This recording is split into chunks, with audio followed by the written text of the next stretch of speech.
Hello friends, welcome to DS classes. और आज हम स्टार्ट करने वाले हैं क्लास 10th एक्सरसाइज 13.1, जिसमें क्वेश्चन नंबर 1 2 3 4 5 6 7 हम पिछले वीडियो में सारे कवर कर चुके हैं। इस वीडियो में क्वेश्चन कवर करने वाले हैं क्वेश्चन नंबर 7 और 8। क्या क्वेश्चन नंबर 7 और 8 हम इस वीडियो में सोल्व करने वाले हैं। क्वेश्चन नंबर 7 क्या कह रहा है? कोई तंबू एक बेलन के आकार का है जिस पर एक शंकु अध्यारोपित है। यदि बेलनाकार भाग की ऊंचाई और व्यास क्रमशः 2.5 मीटर और 4 मीटर है तथा शंकु की तिर्यक ऊंचाई 2.8 मीटर है, तो इस तंबू को बनाने में प्रयुक्त कैनवास का क्षेत्रफल ज्ञात कीजिए। साथ ही 500 रुपये प्रति मीटर स्क्वायर की दर से इसमें प्रयुक्त कैनवास की लागत ज्ञात कीजिए। ठीक है, ध्यान दीजिए कि तंबू के आधार को कैनवास से नहीं ढका जा सकता। बहुत ही आसान क्वेश्चन, इतना आसान क्वेश्चन बहुत ही ज्यादा। ठीक है, क्वेश्चन नंबर 7 क्या कह रहा है? देखो डायग्राम क्या कह रहा। कोई बेलनाकार तंबू जेद बना दिया हमने, बेलनाकार आकृति है। ठीक है, बेलनाकार आकृति, इसके ऊपर शंकु की आकृति अध्यारोपित है। ये तो कह रहा था। बहुत बढ़िया। बेलनाकार की जो भाग है उसकी ऊंचाई दे रखी 2.1 मीटर। 2.1 मीटर। इसका व्यास दे रखा 4 मीटर। कितना दे रखा? 4 मीटर। बस इतने दे रखा। तिर्यक लंबाई भी दे रखी हुई शंकु की कितनी? 2.8 मीटर। कितनी दे रखी? 2.8 मीटर दे रखी है। वैसे तो अगर देखना चाहें तो व्यास 4 मीटर है तो इसकी त्रिज्या कितनी होगी? 2 मीटर होगी। लेकिन हम डिटेल में कैसे लिखेंगे वो देख लो। क्वेश्चन अगर एग्जाम में आता है हमारे पास तो क्वेश्चन कैसे करेंगे एग्जाम में। तो एग्जाम में करने वाले हैं हम, सबसे पहले देख लो क्या दिया हुआ इसने। ये दे रखा बेलनाकार भाग की ऊंचाई दे रखी। क्या दे रखी? बेलनाकार भाग की ऊंचाई दे रखी इन्होंने कितनी, यानी h capital small h 2.1 metre. कोई दिक्कत है? कोई दिक्कत नहीं है। बेलनाकार भाग का व्यास भी दे रखा। बेलनाकार भाग का व्यास यानी d कितना दे रखा? 4 मीटर। कितना दे रखा? 4 मीटर। अब बेलनाकार भाग की त्रिज्या भी दे रखी। बेलनाकार भाग की त्रिज्या स्मॉल r कितना रखा? 2.2 मीटर मिली। 4 मीटर व्यास है तो 2 मीटर इसकी त्रिज्या होगी। ठीक है। अब इस ये कह रहा है कि शंक्वाकार भाग की तिर्यक लंबाई भी दे रखी। शंक्वाकार भाग की तिर्यक लंबाई यानी L बराबर निकाल रखा इन्होंने 2.8 मीटर। कितना? 2.8 मीटर। सही है। तो हमें क्या निकालना? हमें निकालना कैनवास का क्षेत्रफल। कैनवास का क्षेत्रफल क्या निकलेगा? कैनवास का क्षेत्रफल होता है इसके चारों तरफ जो कपड़ा लपेटता है उसको कैनवास बोलते हैं। ठीक है, मतलब कपड़े जो एक तरीके का कपड़े ही है, त्रिपाल जिससे बोल देंगे। तो कैसे निकलेगा? कैनवास का क्षेत्रफल निकलेगा। शंक्वाकार भाग का क्षेत्रफल निकाल लो, बेलनाकार भाग का क्षेत्रफल निकाल लो, दोनों क्षेत्रफल को ऐड कर दो, पूरा कैनवास का क्षेत्रफल हमारे पास आ जाएगा। ठीक है, तो जो हमने बोला वही लिखेंगे।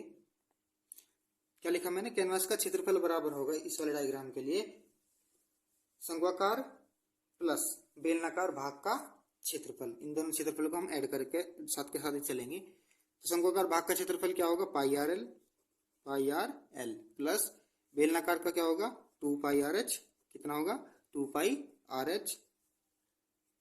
शंक्वाकार यानी पाई इंटू आर की वैल्यू क्या? बेलन की 2, शंकु की चल रही है तो शंकु की पाई सेम है। और आर कितना है? आर तो दोनों का सेम मिलेगा 2 मीटर। और एल कितनी है शंकु की? 2.8 मीटर प्लस। ठीक है, तो 2 पाई आर की वैल्यू कितनी है? 2 और एच की वैल्यू कितनी है बेलनाकार भाग की? 2.1। ठीक है, 2 पाई इसमें से कॉमन ले लो। 2 पाई कितना बचा? 2.8 प्लस यहाँ बचा 2.1। ये 2 भी तो है, ये बनेगा आपका 2 दूनी 4, 2 एकम 2, 4.2 बचेगा। कितना बनेगा? 4.2 हमारे ये बन जाएगा। कोई दिक्कत है? तो 2 गुना पाई की वैल्यू रख दो 22/7। 2.8 और 4.2 ऐड करेंगे तो कितना बनेगा 7। कितना बनेगा 7। 7 से 7 कट गया तो कितना 22 दूनी 44 मीटर स्क्वायर। ये क्या निकला हमारा? ये हमारा निकला क्षेत्रफल। कितना निकला? 44 मीटर स्क्वायर निकला। लेकिन लेकिन लेकिन क्वेश्चन में कह रहा कि 1 मीटर स्क्वायर कैनवास की लागत 500 रुपया दे रखी। कितने रखी? 1 मीटर स्क्वायर कैनवास की लागत, कैनवास की लागत दे रखी है। लागत कितनी दे रखी है? 500 रुपया। कितनी है? 500 रुपये दे रखी है। सही है। हमें निकालनी है 44 मीटर स्क्वायर कैनवास की लागत बराबर 44 से मल्टीप्लाई कर देंगे। 44 इंटू 500 इक्वल्स टू कितना? ये आ गया आपका 22,000। कितना आ गया? 22,000। कट गया थोड़ा सा, ये आ गया 22,000। ठीक है। और यही हमारा रिक्वायर्ड आंसर होगा। यही पूछा था हमारे से क्वेश्चन में, यही पूछ रखा था। कैनवास की लागत ज्ञात करनी है तो कैनवास की लागत कितनी होगी? कैनवास की लागत होगी 22,000 रुपया। सही है। नेक्स्ट है हमारे पास क्वेश्चन नंबर 8। ऊंचाई 2.4 सेंटीमीटर और व्यास 1.4 सेंटीमीटर वाले एक ठोस बेलन में सही में से इसी ऊंचाई और इसी व्यास वाला एक शंकु खोल काट लिया जाता है। शेष बचे ठोस का निकटतम वर्ग सेंटीमीटर तक पृष्ठीय क्षेत्रफल ज्ञात करना। बहुत हलवा क्वेश्चन। जीप पे रखो सीधा अंदर। Question number 8। क्वेश्चन नंबर 8 कह रहा डायग्राम बहुत ही आसान है। बेलनाकार कोई आकृति है, ये बना दीजिए। बेलनाकार आकृति बना दी। सही है। इसी आधार का और इसी ऊंचाई का एक शंकु काट दिया गया। इसमें से ये काट दीजिए शंकु। आधार भी यही है और ऊंचाई भी यही है। ऊंचाई कितनी दे रखी थी? 2.4 सेंटीमीटर। व्यास कितना रखा? 1.4 सेंटीमीटर। 1.4 सेंटीमीटर। ठीक है। तो डायग्राम तो ये था। क्वेश्चन में जो दिया वो लिख लो। शंक्वाकार भाग की जो ऊंचाई होगी वो बेलनाकार भाग की ऊंचाई के बराबर ही बता दी। इसने पहले मेंशन कर रखी है तो हम लिखेंगे यहाँ शंक्वाकार भाग की ऊंचाई बराबर होगी बेलनाकार भाग की ऊंचाई के बराबर। बेलनाकार भाग की ऊंचाई के बराबर ही होगी, जिसको मानते हैं हम स्मॉल h, यानी 2.4 सेंटीमीटर। कितना देखा? 2.4 सेंटीमीटर। और क्या देखा? बेलनाकार भाग का व्यास भी बता रखा है इसने। कितना? बेलनाकार भाग का व्यास दे रखा है इसने स्मॉल डी मान लो, कुछ ही मान लो, 1.4 सेंटीमीटर यानी डायमीटर। ठीक है, 1.4 centimetre.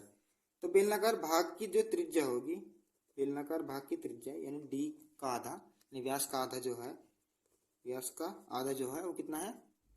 1.4 divide by 2 equals to आ गया 0.7 सेंटीमीटर। कितना आ गया? 0.7 सेंटीमीटर। यहाँ लगा लो, यहाँ नहीं दिख रहा तो ठीक है, 0.7 सेंटीमीटर।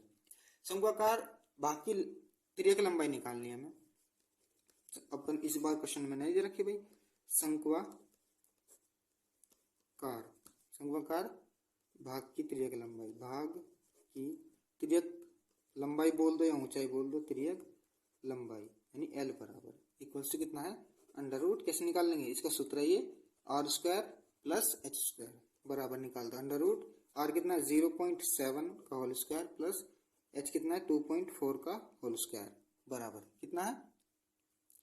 अंडर रूट ये आएगा हमारे पास 0.49 प्लस 5.76 इक्वल्स टू, दोनों का ऐड करने के बाद मिलेगा 6.25, और 6.25 अंडर रूट किसका है? 2.5 का स्क्वायर रूट है। ये आ गई हमारी L की वैल्यू सेंटीमीटर में। ठीक है, कितनी आ गई? सेंटीमीटर में इसकी वैल्यू आ गई। बस अब कुछ नहीं करना। क्वेश्चन में क्या करेंगे? शेष ठोस का क्षेत्रफल निकालना था। शेष ठोस का क्षेत्रफल किस तरीके से निकलेगा? हम बेलनाकार वाले जो ठोस है वो क्षेत्रफल है उसमें शंक्वाकार भाग का क्षेत्रफल ऐड कर देंगे और बेलनाकार भाग के आधार का क्षेत्रफल भी ऐड कर देंगे।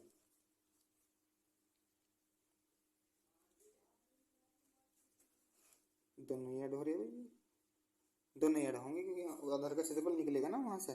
ठीक है, तो हम क्या लिखेंगे, शेष बचे ठोस का क्षेत्रफल लिखेंगे, बेलनाकार भाग का पृष्ठ क्षेत्रफल, शंक्वाकार भाग का पृष्ठ क्षेत्रफल और बेलनाकार भाग का आधार का क्षेत्रफल। ठीक है, ऐड करना है, प्लस करना है। तो मैंने क्या लिखा, शेष बचे ठोस का क्षेत्रफल होगा बेलनाकार भाग का क्षेत्रफल, शंक्वाकार भाग का पृष्ठ क्षेत्रफल और बेलनाकार भाग के आधार का पृष्ठीय क्षेत्रफल। सारा कुछ लिख दो, सारी वैल्यू पुट करनी है। तो बेलनाकार का होगा 2πrh प्लस शंक्वाकार का होगा πrl प्लस और आधार का क्षेत्रफल जो होगा वो होगा πr²। कितना होगा, πr²। सबकी वैल्यू रखो, 2 गुना 22/7 पाई की वैल्यू, r की वैल्यू आएगी 0.7 इंटू h की वैल्यू आई 2.4। कोई दिक्कत है यहाँ तक? कुछ नहीं है। पाई की वैल्यू रखो 22/7, r की वैल्यू रखो 0.7 और l की वैल्यू हमारे पास कितनी आई थी, l की वैल्यू आई थी 2.5। ठीक है, अब पाई की वैल्यू 22/7 और r की वैल्यू कितनी है, r की वैल्यू 0.7 इंटू 0.7। एक 7 से 7 कट गया तो पॉइंट यहाँ 1 बचेगा। कितना बचेगा, 0.1 बचेगा यहाँ। इस 7 से 1 हटा तो 0.1 बचेगा।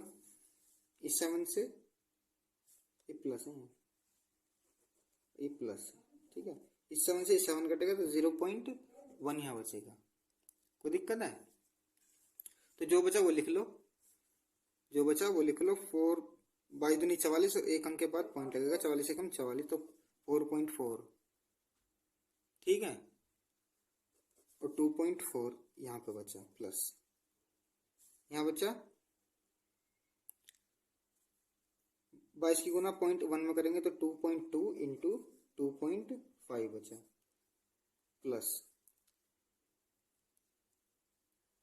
22 की गुना 0.1 में करेंगे तो यहाँ बचेगा 2.2 इंटू 0.7। क्या बचेगा, 0.7। अगर आप इसको सोल्व करेंगे तो आपको मैं डायरेक्ट चलो कर ही देता हूँ। 4.4 इंटू 2.4 इसको अगर आप सोल्व करेंगे तो मिलेगा आपको 10.56 प्लस 2.2 इंटू 2.5 को अगर हम मल्टीपल करेंगे तो 2.50 मिलेगा और प्लस इन दोनों को की मल्टीप्लाई करेंगे तो हमको मिलेगा 1.56। अब तीनों वैल्यू को अगर हम ऐड करेंगे तो हमको मिलेगा 17.60 सेंटीमीटर स्क्वायर। यही होगा क्या, क्षेत्रफल हमारा रिक्वायर्ड आंसर होगा। क्या होगा, ये हमारा रिक्वायर्ड आंसर होगा। कोई दिक्कत है? नहीं समझ में आए तो क्वेश्चन को, वीडियो को दोबारा देखो और फिर भी नहीं समझ में आए तो मुझे कमेंट करके आप बता सकते हैं।